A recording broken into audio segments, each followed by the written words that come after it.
Hello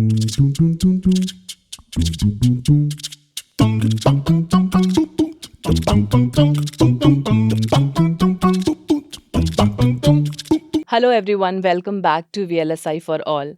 I'm Shama Parak, your host for the day, and we are back with yet another interesting and exciting expert talk in the field of VLSI careers and industry.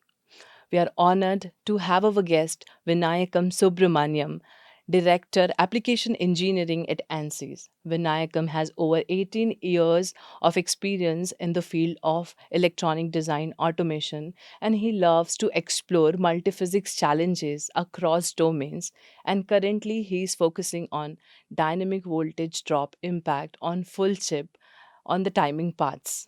So Vinayakam, welcome to our podcast. Could you please share a bit about your journey or your engineering journey and your career ladder to the position of director at Ansys? How was it for you? Sure, Shama. So, my journey with respect to electronics and semiconductors, uh, it started actually way back in high school. Mhm. So, I was, fortunate that I could be in the technical curriculum back in the high school days itself. Compared to my contemporary folks who were primarily on CBSE or state syllabus, Mhm. there was an IHRD sponsored technical syllabus that I went to. So my fascination with semiconductors started back in the high school days itself. And then that continued on. So then I did engineering. I focused on electronics and communication.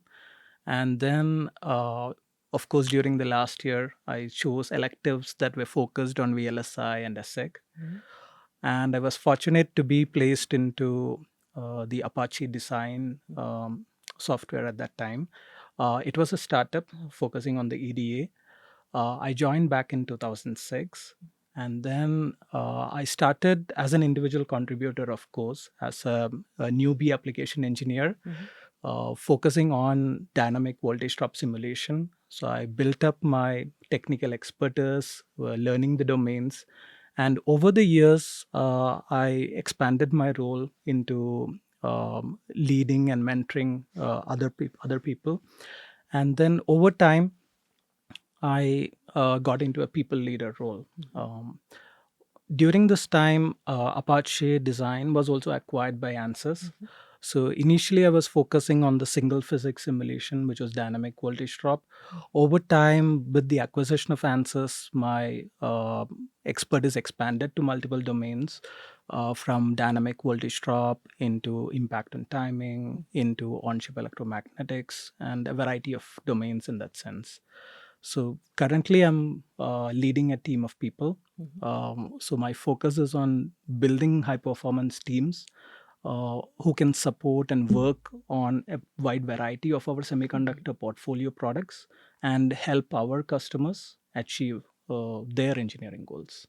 Oh, great, great insights. Yeah. Vinayakam, you have been with the Ansys, earlier Apache, with long 18 years of your career Yeah. span. And you might have seen people switching companies, switching careers. How does it feel being with Ansys from so long? And how fruitful does it feel for you? So I feel I've been, fortunate Mhm. to be part of this company, to be part of this core group. Actually, when right out of college, when I was, had the campus interview and got placed, the person who interviewed and hired me right out of campus, he's to date, he still remains my manager, Wow. right? That strong relationship and having a great manager and a great team, and a great team of peers as well, that I find to be really a blessing. So I've continued on in that sense. Plus, when I joined Apache, we were operating as a startup, right? Mhm. I was actually like the seventh employee in the India operations. And then over time, we acquired various companies. We also Mhm. built new and new products. And eventually, we were acquired by a bigger company, which is Ansys now, Answers. right? So we expanded our simulation product portfolio, so Mhm. which allowed me to expand my focus as well. So I looked at dynamic voltage drop, And then I started looking into the adjacent domains, right? So dynamic voltage drop is primarily about on-chip power integrity, which is primarily on the back-end side of digital designs. Then I expanded my focus into electromigration, which is reliability simulation, again on digital backends. And then expanded into electrostatic discharge, which is another reliability simulation workflow. After that, we expanded into all these were on chip simulations. So then I started learning about chipless package simulations, so package aware chip simulations, combining them together to do voltage drop simulations. So that was an expansion in terms of understanding multi-domain simulations, if you will. And then over time, we have acquired even more products and even more companies beyond that. We now have a big roster of technologies and products, so that keeps me exciting and constantly learning. Yeah. Being said that, Vinayakam, you have been with Ansys from last 18 years. How does your day-to-day day tasks or day-to-day responsibilities as a director looks like at Ansys as a application engineering, director of application engineering? That's a great question. As director of application engineering, my day is a blend of multiple teams. So I think about team leadership on a day-to-day basis. I also look at strategic planning on a day-to-day basis, and then there is always the aspect of technical problem solving, right? So from team leadership point of view, every day I think about how do I mentor and coach the people in my team, how do I grow the team, how do I expand the team's work scope, right? And how do I empower and support the team members to grow in their careers. Uh, and then from a strategic planning point of view, one of the things I want to make sure is the goals that my team has or the objectives that my team has is always constantly connected with the broader business objectives of the company, right? So that ensures that my team's doing the right things and that we are connected very well in terms of the strategic objectives. So this also means that we have to have collaboration with the product development team, for example, on collaboration with the customers as well. Yes. And I talked about technical problem solving. So my job is technical, right? We are in a deep technical domain. So the technical expertise is extremely critical and important. So technical discussions both externally and internally. So externally means engaging with the customers, understanding their challenges, and then figuring out how our solutions can actually address their challenges or help them achieve their goals. That's externally, technical deep dives and brainstorming. It also happens internally. So we also have discussions, brainstorming internally with the product development team, with the product management team, on figuring out, how do we apply this emerging technology or this advancement that we have done? How do we apply that and help our customers use that technology well? Yes. As you have mentioned that you will be focusing on your team, development of your team, how do you make sure regarding the innovation, fostering a culture of innovation and product development with the help of problem solving with your teammates? How do you ensure this? Do you have any top three pointers which you keep talking with your team? So how does you do that? Okay. The first thing I would consider important is the culture, right? So I've been fortunate that in our company, both the executive leaders and all the management levels, they have a heavy focus on culture. In fact, one of the things I learned from them is the saying that culture eats strategy for breakfast, right? So culture is that important. So one of the things that I look to do is to make sure we have a very good team environment where everybody feels empowered and supported and are motivated to contribute to the company goals, right? So that's I believe one of the key things that we need to do. Another thing is to encourage open communication, right? So employees should or my team reports, they should feel open to come and talk to anybody in the team. Also talk to other stakeholders from other BUs, right? Like I mentioned, collaboration is extremely important, right? So it's important that, us as application engineers, we talk to the product development team, we have open communication with the product management team, etc. So that's something I look to actively encourage. Another aspect is to also look to lead by example, right? um, so when there are technical discussions, I try to participate in that, and then I try to ask questions that provoke thought, that helps them brainstorm. There are also, as a leader, I try to, there are certain values that I want to lead by example. For example, taking calculated risks, encouraging the team to do that, because that's important for us to make progress and make success. So that's one thing I like to do. So in addition to that, overall having that, making sure we put all these things into the framework, it helps foster that culture of innovation and problem solving that you talked about. So ultimately it's about, building a resilient team that is confident, in order to tackle challenges. When they're faced with challenges, they need to be confident in their abilities and have that ownership and accountability to be able to tackle those challenges. True. Truly said, Vinayakam. And you have also mentioned two type of technical challenges or problem solving which you do in your day-to-day basis. One is internally, which you do with your teammates. The other is externally, which you have to do with your customers. So might be many young engineers, even younger version of myself when I have just started with my career. I just want to learn and understand how tedious it as a job of application engineering being, because it's a customer facing job. In your day to day task, you have to face your customers, give up proper robust solutions. So what you have to say about application engineering being a tedious job because it's a customer facing job? Application engineering, in my view, it plays a critical role. In fact, it is the critical bridge that connects our product development team to our customers. Yes, Right? definitely. So we not only work with customers to solve their immediate problems, but we also try to understand the designs and the trends, the new use cases that come up, so that we can figure out how to push the boundaries of the existing technology.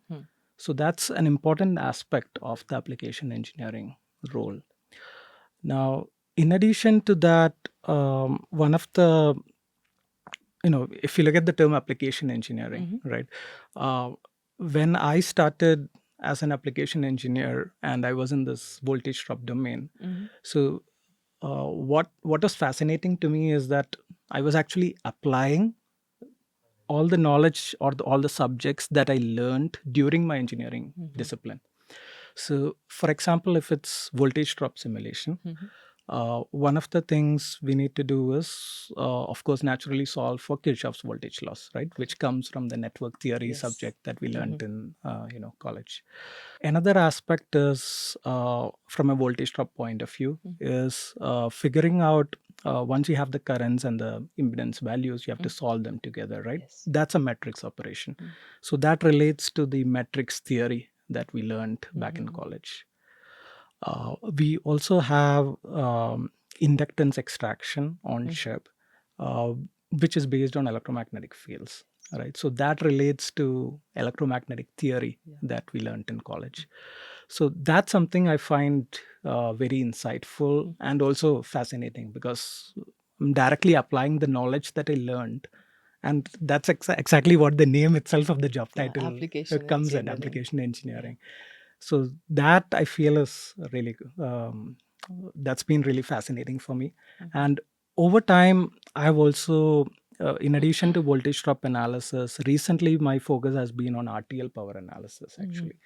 So RTL power analysis required me to apply, go back to the digital design basics that I learned in college and start applying that, look at clock gating efficiency, CMOS power basics, etc.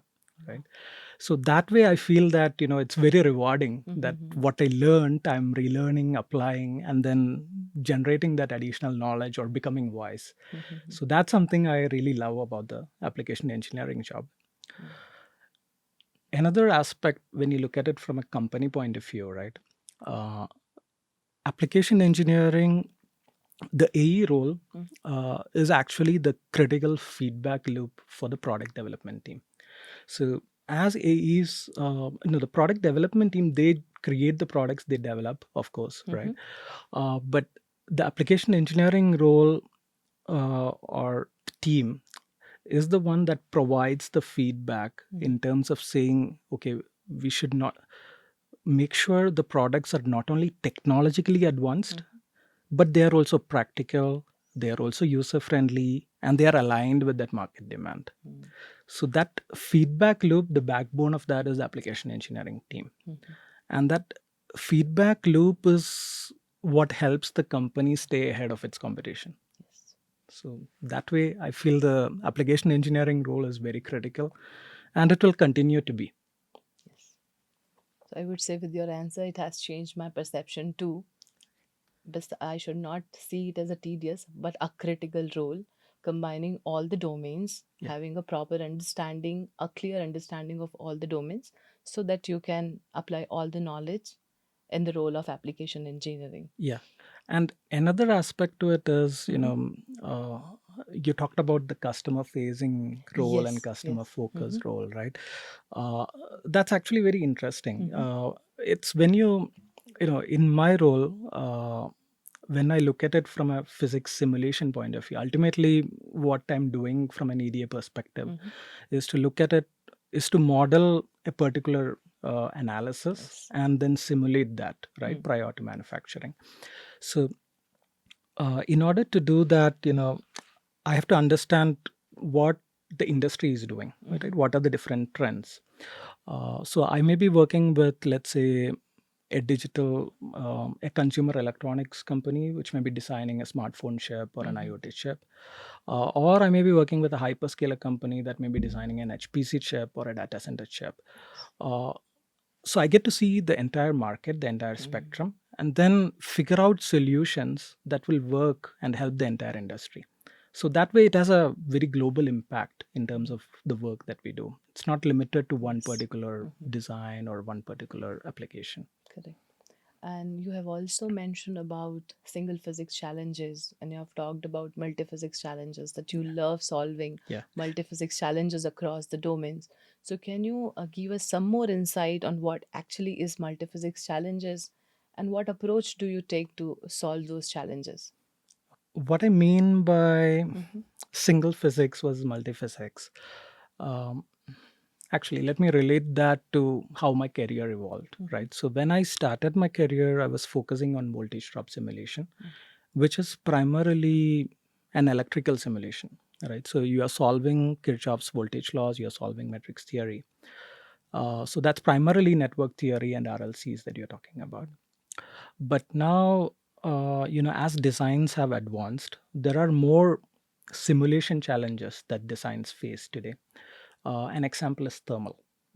So, thermal is a completely different set of physics, right? So, you have to now think about conduction, convection, radiation, Yeah. right? I had to go back and relearn, what I learned in standard 12 physics, Yes. right? All these concepts. And these have its own set of equations and its own set of computational models, right? So, for example, computational fluid dynamics is a domain that is focused and applied to help solve the heat airflow, heat transmission, etc. So that helps to solve the thermal challenges.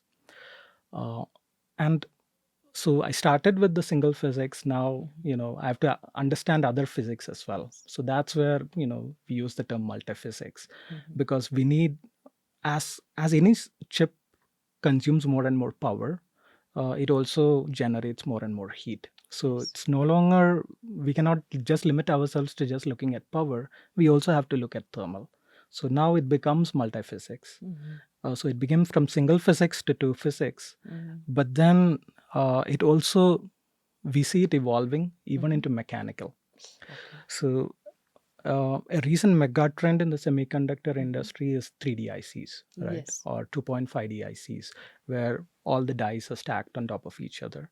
So when you stack dies on top of each other, so for example, if there are three dies stacked, the middle die is always going to have the highest thermal problems, right? Yes. Because it doesn't have Communicating. heat gets trapped in there. So thermal becomes extremely important for the middle die, especially, but also, of course, for the entire system. But in addition to that, when you have so many dies stacked, you have power, you have thermal, it also causes mechanical stress on that entire structure, which in turn causes warpage. So all this becomes an additional set of simulations that we need to do. So if you look at it from a mechanical simulation point of view, I have to go back to my old physics about Young's modulus and equations Yes. like that to start applying that. So that becomes mechanical simulation. So that's why I meant multi-physics. It's electrical, it's thermal, it's mechanical. Yes. There are, and all these interplay with each other. So, and that's a trend that we see continue to evolve because chips are becoming systems, and systems are becoming more and more complex. Yes. So all these complex simulations are required, which sort of works for me because now I have a lot of things to learn. Yes. So, on the same path, Vinayakam, simulations has changed the way engineering problems are being solved. So, what are some of the exciting tasks or some exciting developments which are being ongoing? And how do you see it's shaping the future of how industries solve problems by leveraging the software simulation tools? Okay. So, what do you think about it? There are two trends that come to mind. Mm-hmm. One is, of course, AI, right? Everybody Yes. talks about AI, and AI has become a big trending Yes. topic these days, right? So, our customers, they are designing semiconductor chips specifically for AI workloads, Yes. right? So, they are creating hardware just for running AI workloads. Mm-hmm. But the interesting thing is, we are creating the EDA software. So the EDA software, we are also using AI techniques to speed up the simulations, Okay. Mm-hmm. right? So speeding up the simulations, of course, is required because systems are becoming more and Definitely. more complex and they Correct. are getting bigger and bigger. So AI techniques can be used to speed up simulations. Mm-hmm.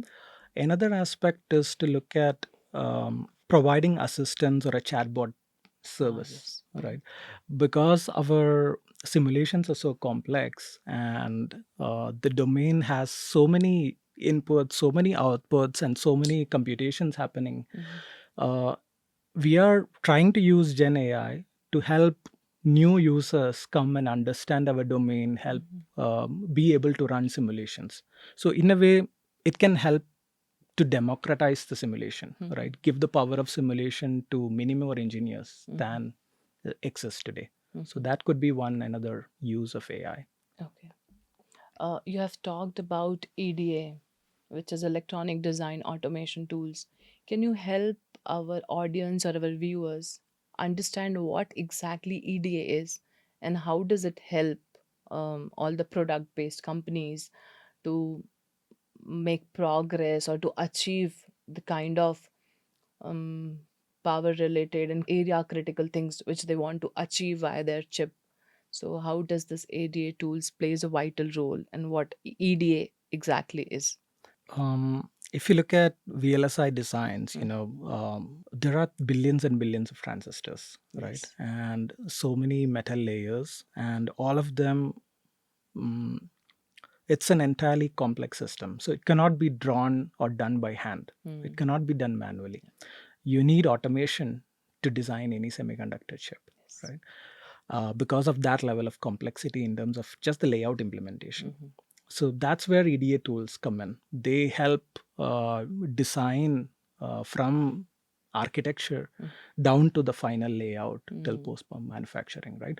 So that entire system or the ecosystem is automated using EDA tools. Mhm.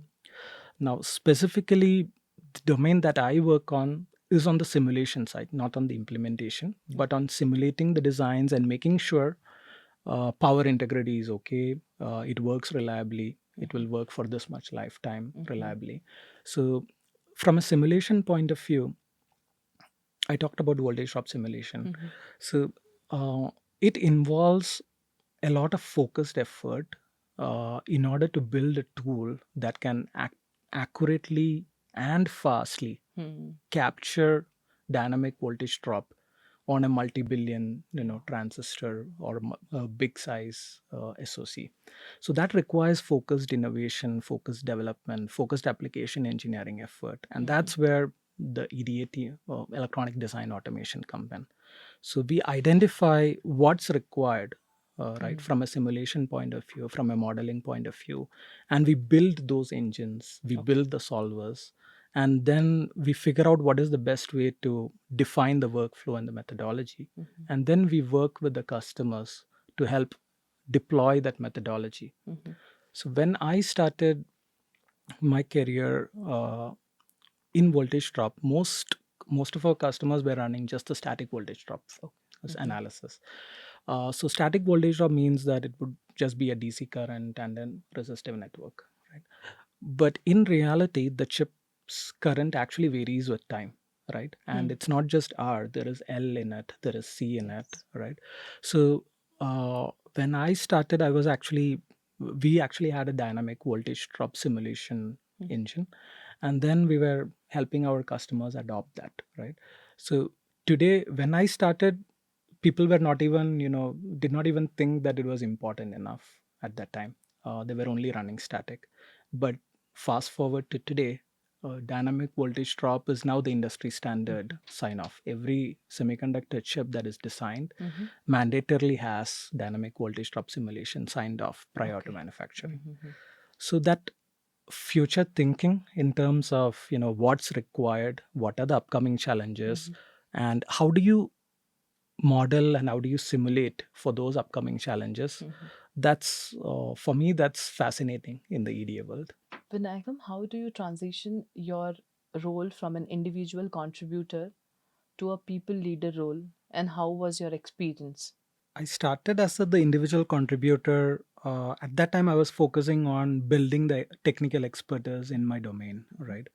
So then over time, I was promoted to a manager, and then I started, assigning tasks, tracking them, all the managerial Mhm. stuff that comes with it.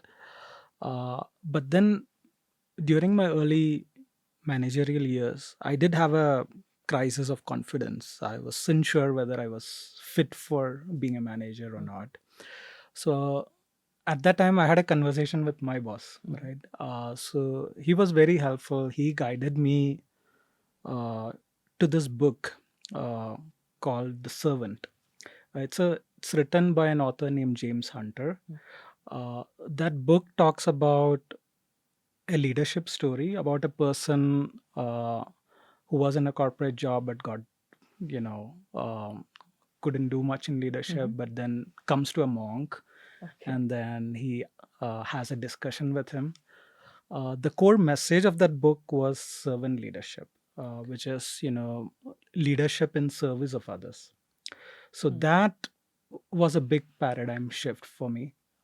It helped me. I really resonated with that leadership philosophy. Mhm. So I adopted that, the servant leadership mindset, and that was extremely helpful for me. So after that, I've grown as a leader because I've had that mindset. So all the other management tips and practices that people talk about, like for example, emotional intelligence as a leader, Mhm. right? All these, they sort of worked for me once I had the servant leadership mindset or the philosophy. So the and I'm also a deeply spiritual person. So services, resonates very well with spiritual. So the servant leadership philosophy, which is about serve others, serve the people that you are leading, right? That's the mindset that they talk about. So that resonated very well with me. So that was a big uh, influence on me, and now my leadership philosophy is directly based off the servant leadership. Mhm. And then of course over time, uh, the leadership philosophy says that, if you have to serve others, you have to understand others. Understanding others means understanding their emotions, which means I have to develop my emotional intelligence. So that naturally led me to all the management best practices or the leadership best practices.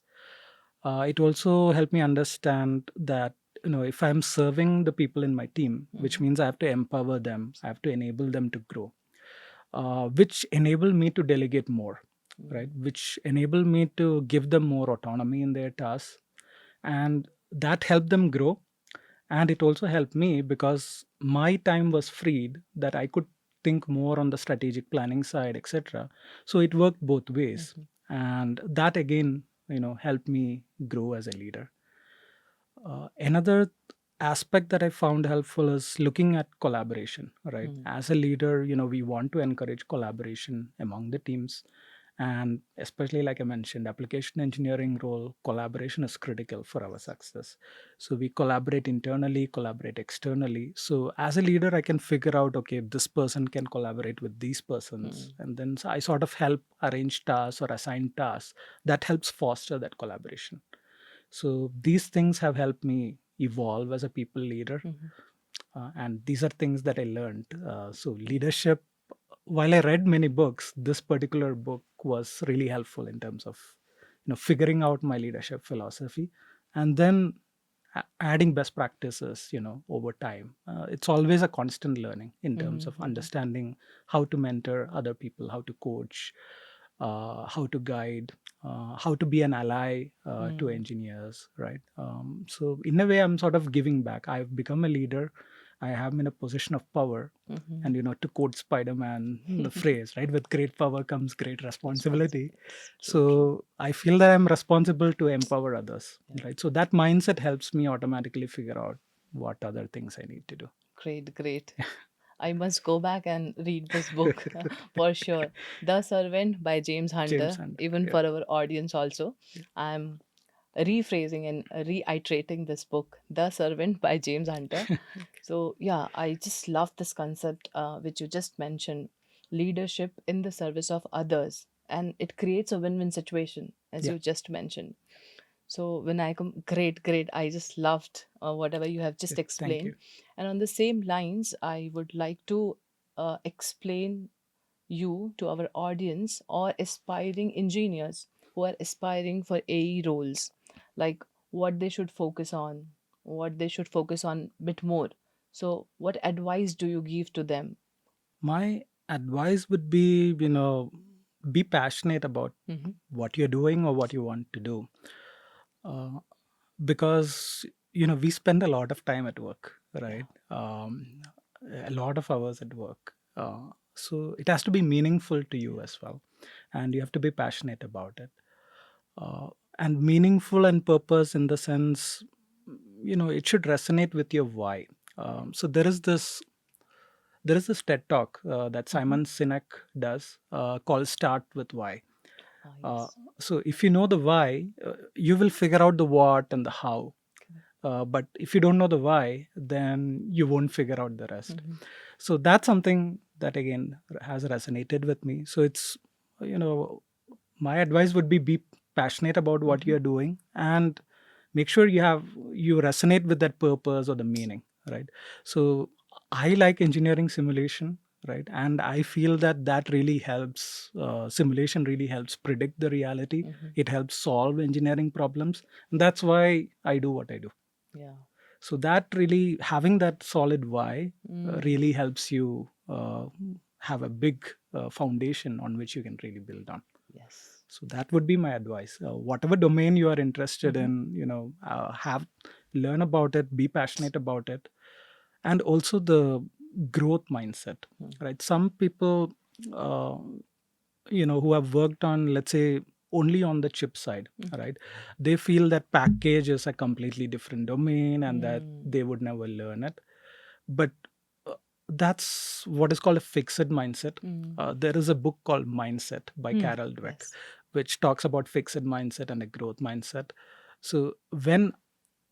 in my career, I was initially focusing purely on the chip, right? Mhm. And on the chip and simulations. But then there was an opportunity for me to learn the package side as well. So I Mhm. started exploring chipless package simulations. So it was a function of that growth mindset. I wanted to learn the domain. I knew it Mm. was a completely different domain. I knew I had to learn completely different physics, right? I was always looking at, network theory and Kirchhoff's laws, but if you want to look at package simulations, you have to know electric fields and magnetic Yeah. fields, right? So it requires you to expand your knowledge, expand your work Mm. scope. So having that growth mindset, that continuous learning mindset, that's extremely important. And especially in our domain where challenges only become more and more complex. Yes. That means you need to learn more and more in order to do more and more. Correct. So True. that would be my major advice. Be passionate about what you do and then have that growth mindset. Yes. And you just mentioned, right, why you do. Why This you do. reminded me of a Japanese concept called ikigai. Okay. Have your Yeah. ikigai, Yeah. the Yeah. purpose why you're doing it, and you know the why, then you will be able to figure out how, what, as you rightly mentioned, Vinayakam. Yeah. Great, great insights on this question also. Now, Vinayakam, we will have a quick rapid fire with you. Are Okay. you ready for this? Okay, sure.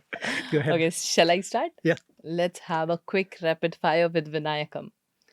Favorite food? Food. It's Godamba payasam. It's a Malayalam word. It's like Dessert. Okay, kheer, kheer. but made with coconut milk and jaggery. So I Okay. just love eating sweets Healthiest and version of porridge. kheer. Yeah, probably. Coconut milk and jaggery. Okay. Yeah. Favorite book? Book. There is a book called Quiet by Susan Quiet. Cain. Okay. I am an introvert myself, so I could relate to that book a lot in terms of how introverts fit into the world, how Mm-hmm. they can embody quiet leadership. Mm-hmm. So, Quiet by Susan Cain. That's my Okay. favorite Favorite day of the week? day. Sunday. Day of the week, Day of the week. not Sunday is weekend. not included. I guess Monday then, Okay. because that's when you start planning. Okay, all the Okay. things that you're about to do in the week. When you are driven with your Motivation, ikigai, then motivation. Monday Yes. start. Okay. Favorite holiday destination? Okay, I recently went to Vagamon. So that's a hill station in Kerala. Okay. So I really love landscapes Mm-hmm. and just relaxing and watching the landscapes. So this hill station was it's one of my favorite destinations. Favorite challenge? Whether it's personal, professional, anything. I know challenges are Challenge. not favorite, Okay, but favorite challenge? challenge in the sense. Anything. Well, I do a reading challenge every year. Oh, wow. Uh, I I set a goal for myself, which is to read 50 books a year. 50 books a year. Yeah, this year I've reached 48, so I have one Oh. month to go and two books left. Okay. So I'm on track. Yeah. Nice, nice. Great challenge. I should also take it. Favorite vehicle? Could be anything. Vehicle. No, nothing comes to mind as Okay. such. I'm not into much into vehicles, cars. Okay. Favorite hobby or something which you want to do in your leisure or pastime? I love cooking, Okay. cooking and reading. I love cooking and reading. What do you cook the best? Best, mostly Indian curries. Not. Okay. Uh, This sounds interesting. Okay, Vinayakam, great answers with great speed. And with this, we have come to an end of our rapid fire sessions. Last but not the least, what do you think about our community, VLSI for all? And what do you think the kind of work which we are doing, spreading the knowledge about VLSI industries? What do you think about the work? so yeah, that resonates greatly with me Mm-hmm. because when I started my job, if I would say semiconductor, nobody would even recognize what semiconductor meant, right? But today, with all this geopolitical and the Mm-hmm. economic situations, everybody knows Yeah. now what semiconductor means, right? Um, but I still feel, the industry, there is a lot more potential for more people to come Mm-hmm. in. The industry is poised for growth. So I'm definitely in favor of welcoming more and more people into VLSI, into Mm-hmm. semiconductors, into the EDA domains, right? And in fact, I've been part of developing some courses on on-chip power Mm-hmm. integrity, for example, which is the Okay. domain that I specialize in, Mm-hmm. so that it's helpful for beginners to enter the domain Mm-hmm. and start learning and becoming experts in it. So I'm all for it. I'm very happy to hear that VLSI for all is doing that. That's great. Thanks. Thanks a lot, Vinayakam. We are thrilled and honored to having you with us for Oh, our podcast. And I'm sure our audience and viewers will also be happy because you have given so much insights, not only on technical, but on the leadership part of it, people management part of it. It was a great experience, Vinayakam, having you with us in our podcast. oh, Till we meet next, thank you. Thanks, everyone. thank you, Shama. Thanks, Vinayakam.